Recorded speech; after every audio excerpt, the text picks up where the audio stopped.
20 28 exam කරන ඔයාලා art කරනවා නම් අනිවාර්යෙන් ඉකෝන් සබ්ජෙක්ට් එක කරගන්න.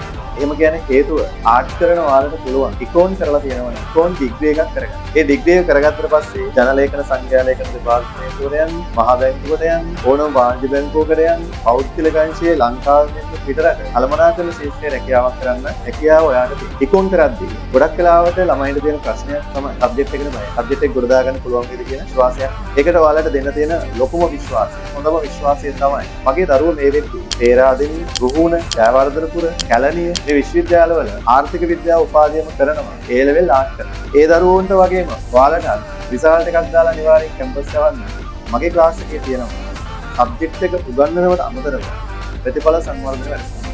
ඔයා ආර්ට් කරත් කොමර්ස් කරත් අනිවාර්යෙන් ඉකෝන් සබ්ජෙක්ට් එක 100%ක් ගොඩ දානවා. විශේෂයෙන් කියන්න ඕන ගිය අවුරුද්දේ මගේ ක්ලාස් එකට සම්බන්ධ වුණා 13 වසරේ.